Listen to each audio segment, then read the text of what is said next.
ఆ, ఈ యొక్క వాక్య భాగంలోకి వెళ్ళే ముందు చిన్న ప్రయత్నం చేసుకుని వెళ్ళాము. మహాపరిశుద్ధుడ మహాగండ గొప్ప దేవుడ దిక్కు వాక్యం నీది ప్రభు. నేను ప్రభు మీ యొక్క వాక్యాన్ని నేను ప్రభు నాకు వినిపింపజేస్తున్న విధాన్ని బట్టి మీకు మహిమ. మీరే మహిమ పొందమని వినిచిన ప్రతి ఒక్క బిడ్డని నాతో మాతో అందరితో మీరు శుద్ధిగా తేటగా మాట్లాడి మీరే మహిమ పొందమని మీ నామానికి మహిమ ఘనత ప్రభావాలు పెంచుకుంటూ వేసుకున్నామని అడిగిపెట్టుకుంటున్నాం. ఆమె దేవుడు ఈ రోజు యొక్క వాక్యం ద్వారా మనతో మాట్లాడేది ఏంటంటే, నీకు వెలుగు వచ్చినది లెమ్ము తేజరిల్లము, యెహోవా మహిమ నీ మీద ఉదయించనని దేవుడు ఈ యొక్క యెషయా గ్రంథం 60వ అధ్యాయం ద్వారా మనతో మాట్లాడు. మన యొక్క చరిత్ర చూసినట్లయితే ఈ యెషయా అనే ప్రవక్త గారు క్రీస్తు పూర్వం 8వ శతాబ్దంలో ఈ యొక్క ప్రవచన గ్రంథంలో ఈ యొక్క మాటలు పలికినట్టు మనం చూస్తూ ఉంటాం. ఎందుకు ఈ యొక్క మాటలు పలికారు, అప్పుడు ఉన్న పరిస్థితి ఏంటని గమనించినట్లయితే, ఈ యొక్క యెషయా అనే ఈ యొక్క ప్రవక్త గారి ద్వారా దేవుడు మాట్లాడుతుంది. అప్పటికే దేవుని ప్రజలైన ఇశ్రాయేలు జనాంగం దేవుడు చూపించిన అనేక మేలులను అనుభవించి, దేవుడు రుచి చూపించిన అనేక ఆశ్చర్య కార్యములు రుచి చూచిన ఈ యొక్క ఇశ్రాయేలు జనాంగం దేవునికి విరోధంగా పాపం చేయటం మొదలు పెట్టారు. దేవుడికి విరోధంగా పాపం చేయటం మొదలుపెట్టిన కారణం చేత దేవుడు వారిని శత్రువు యొక్క చెరకి అప్పగించారు. వారు అప్పుడు ఇశ్రాయేలు జనాంగం బబులోను చెరకు ఆ యొక్క బబులోను చెరలో వాళ్ళు అనేక సంవత్సరాలు బానిసగా ఉన్నట్టు మనం చరిత్ర చూస్తున్నాం. ఈ యొక్క బానిస బ్రతుకుతున్న ఈ యొక్క ఇశ్రాయేలు జనాంగం ఆ యొక్క బానిసలలో ఉంటూ ఆ యొక్క బాధను భరించలేక, ఆ యొక్క శత్రువు ఆ యొక్క బాధలను భరించలేక దేవుడికి మొర్ర పెడుతూ తిరిగి దేవుని వైపు వారు తిరిగినప్పుడు దేవుడు యెషయా అనే ప్రవక్త ద్వారా దేవుడి యొక్క మాటలు చెప్తున్న సందర్భంలో ఈ యొక్క లేఖనాలను మనం చదువుతున్నాం. అయితే దేవుడు ఈ రోజు మనతో కూడా ఈ యొక్క మాటల ద్వారా మాట్లాడుతూ ఉన్నాడు. వెలుగు వచ్చి ఉన్నది లెమ్ము, నీకు వెలుగు వచ్చినది లెమ్ము అని తెలియజేస్తున్నారు. ఏంటి వెలుగు అంటే, మనం చూసినట్లయితే ఆది కాండము 1వ అధ్యాయం 1వ వచనంలో మనం చూసినట్లయితే, చీకటి అగాధ జలముల మీద ఉండెను, ఆయన ఆత్మ అగాధ జలముల మీద అల్లాడుతూ ఉండేదని చూస్తాం. అంటే దేవుడు సృష్టికి పూర్వం ఈ భూమి మీద ఏమి లేనప్పుడు దేవుడు ఆ యొక్క ఆ చీకటి ప్రాణదొరకడం కోసం దేవుడు ప్రణాళిక పెట్టుకున్నాడు. మరి ఎందుకంటే దేవుడు ఈ రోజు యొక్క వాక్యం ద్వారా మనతో మాట్లాడుతున్నాడంటే, వెలుగు వచ్చినది. మనం చూడండి, చీకటి వెలుగు రెండు ఉంటాయి ఈ లోకంలో.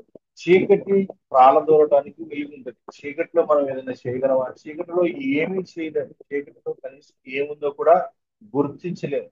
కాబట్టి మనకి ఏం కావాలి? ఒక లైట్ కానీ, ఒక వెలుతురు కానీ, ఒక దీపము కానీ కావాలి. ఎప్పుడైతే మనకు ఆ దీపము కానీ, లైట్ కానీ, వెలుతురు కానీ ఉంటుందో, మనం ఆయన వస్తువులను కానీ దేనైనా గుర్తుపడతాం, లేదంటే ఎక్కడికైనా ప్రయాణం చేస్తాం, లేదంటే ఏదైనా చేస్తాం. ఒకవేళ కనుక వెలుగు అనేది లేకపోతే మనం చీకటిలోనే ఉన్నట్లయితే చీకటిలో మనం దేన్ని గుర్తించలేదు. దేవుడు ఈ రోజు యొక్క వాక్యం ద్వారా మనతో మాట్లాడేది, ఈ యొక్క లోకానికి దేవుడు వెలుగై ఉన్నాడని దేవుడు కీర్తన గ్రంథం ద్వారా దేవుడు మనతో మాట్లాడుతూ ఉన్నాడు.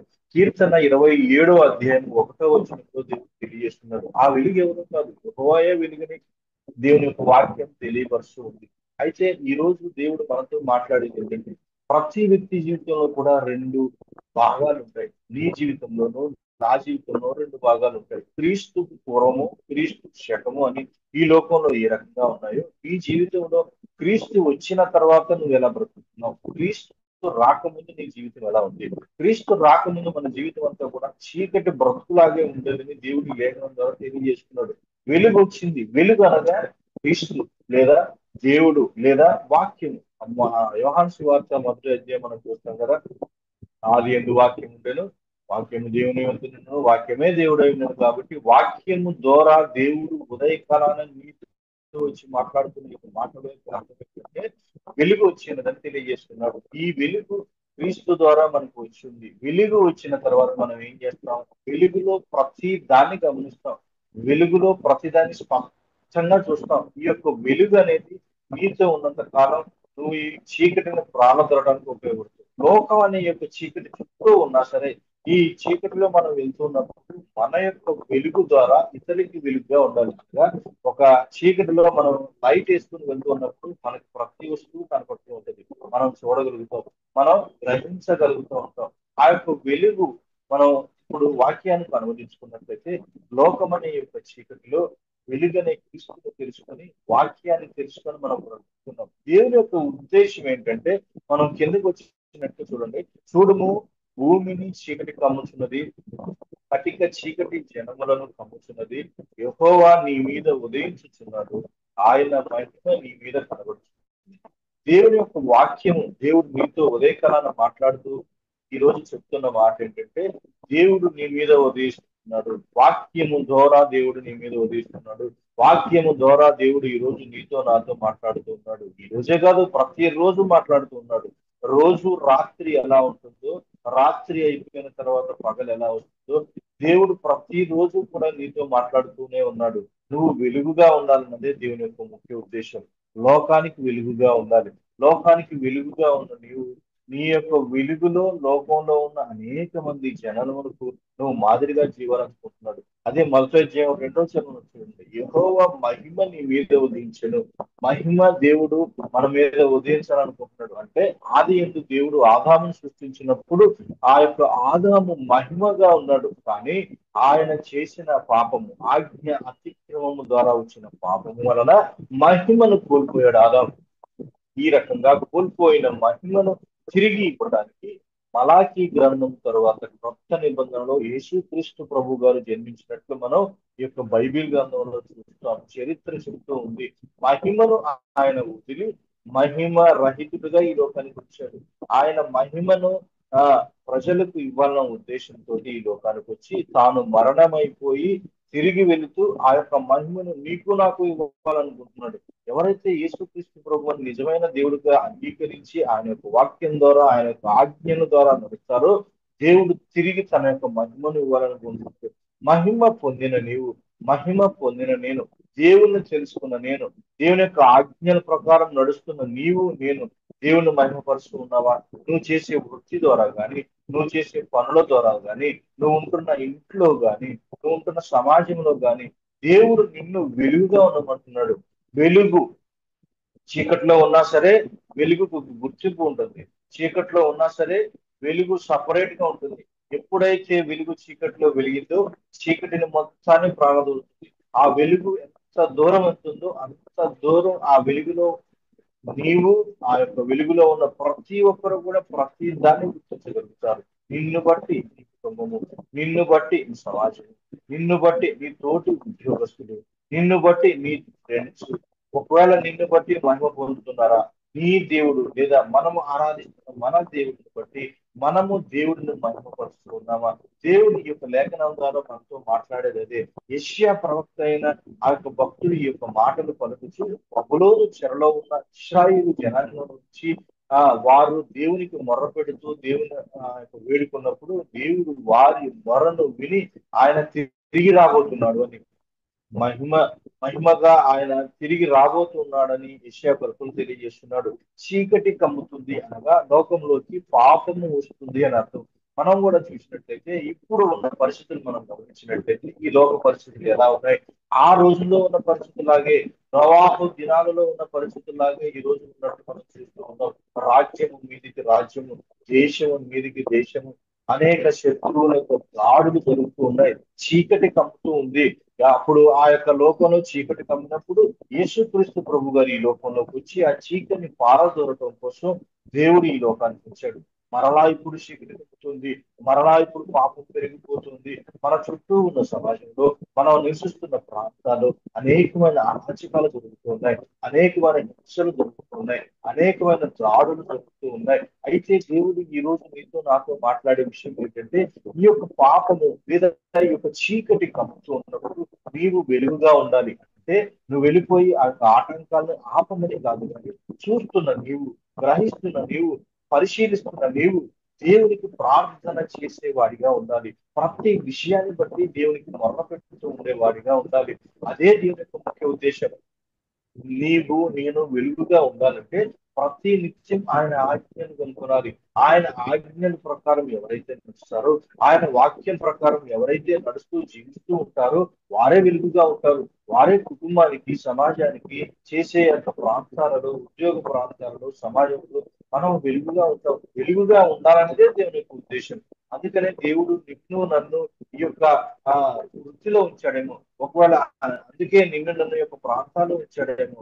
దేవుని యొక్క వాక్య భాగం తెలియజేస్తుంది. మనం యోబు గ్రంథం చూసినట్లయితే యోబు గ్రంథంలో ఒక మాట ఉంటుంది, వెలుగుని అసహించుకునే వారు కూడా ఉన్నారంట. ఒకసారి చూద్దామా యోబు గ్రంథం, ఒకసారి ఒక మాట చదివి. యోబు గ్రంథం మనం చూసినట్లయితే ఉమ్, యోబు గ్రంథం 27వ అధ్యాయము 1వ వచనం చూసినట్లయితే, యెహోవా నాకు వెలుగును రక్షణనై ఉన్నాడు, నేను ఎవరికి భయపడను. కాబట్టి దేవుడు తెలియజేస్తున్నాడు. దేవుడు ఏం తెలియజేస్తున్నాడంటే ఆ ఆ దేవుడే మనకు వెలుగు ఉన్నాడని దేవుని యొక్క వాక్య భాగం తెలియజేస్తుంది. కీర్తన గ్రంథము 27వ అధ్యాయంలో మనం చూసినట్లయితే ఈ యొక్క మాట ఉంటుంది, యెహోవాయే నాకు వెలుగని, ఆ యొక్క వెలుగును ధరించిన నీవు నేను ఈ యొక్క లోకంలో ఉన్న చీకటిని పాల్గొనడానికి మనవంతుగా మనం ప్రయాసపడాలని దేవుని యొక్క వాక్య భాగం తెలియపరుస్తుంది. కాబట్టి మనం ఏం చేయాలి అంటే ఈ యొక్క చీకటిని ప్రాణదొరటానికి నీవు నేను ప్రయత్నం చేయాలి. నీవు నేను ప్రయత్నం చేయాలంటే వాక్యం చేత ఆయన హృదయం గైకొనటమే దేవునికి ఇష్టంగా మనం జీవించడం. కాబట్టి దేవుడు ఈ రోజు మాట్లాడుతూ ఉన్న మాటలు ఏంటంటే, యెషయా ప్రవచన గ్రంథం ద్వారా, యెషయా భక్తుల ద్వారా మనతో మాట్లాడుతూ ఉన్న విషయం ఏంటంటే, మనల్ని మనకి మహిమ దేవుడు ఇవ్వాలనుకుంటున్నాడు. ఆ యొక్క వెలుగు మన మీదకి వచ్చిందని దేవుడు మనకి మహిమ ఇవ్వాలని ఆశ కలిగి ఉన్నాడు. అయితే జనములందరూ కూడా మన దగ్గరికి వస్తారంట, ఆ వెలుగులోకి నివసిస్తారంట. అయితే ఏం చేయాలి? మనం వాక్యం ప్రకారం నడవాలి. వాక్యాల ప్రకారం నడిచినట్లయితే దేవుడు నీతో నాతో ఆ మహిమ పరుస్తూ, నిన్ను మహిమ పరుస్తూ, తనను తాను మహిమపరచుకోవడానికి నిన్ను ఉపయోగించుకుంటాడు. దేవుని యొక్క ముఖ్య ఉద్దేశం ఒకటే. ఎందుకని దేవుడు నిన్ను ఈ లోకంలో సృష్టించాడంటే, మనం చరిత్ర గమనించినట్లయితే, బైబిల్ గను ధ్యానం చేసినట్లయితే ఆ విషయాలు స్పష్టంగా మనకు అర్థమవుతాయి.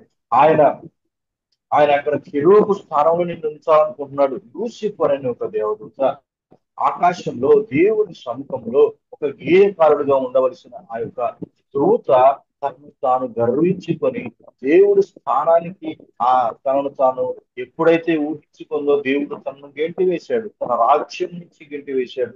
ఆ రాజ్యం నుంచి గెంటి వేసిన తర్వాత ఆ యొక్క స్థానం, ఆ యొక్క కెరూబు యొక్క స్థానం, ఆ కెరూబు యొక్క స్థానాన్ని భర్తీ చేయడం కోసం దేవుడు మనుష్యుడిని జన్మించాడు, మనుష్యుడిగా రూపొందించాడు. ఆ యొక్క మనుషుడిగా రూపొందించబడిన నీవు, ఆ మనుషుడిగా రూపొందించబడిన నేను కెరూబుగా దేవుని యొక్క రాజ్యంలో ఉండాలని, ఒక దూతగా దేవుని యొక్క స్థానంలో ఉండాలని, దేవుని సముఖంలో ఉండాలని, దేవునితో పాటు ఉండాలని దేవుని యొక్క ఉద్దేశం. ఖాళీ అయిన కెరూబు స్థానాన్ని భర్తీ చేయడం కోసం మానవుడిని దేవుడు సృష్టించాడు. ఈ యొక్క మానవుడికి ఆ యొక్క కెరూబు స్థానం రావాలంటే ఏం చేయాలి? కోల్పోయిన మహిమను తిరిగి మనం పొందాలి.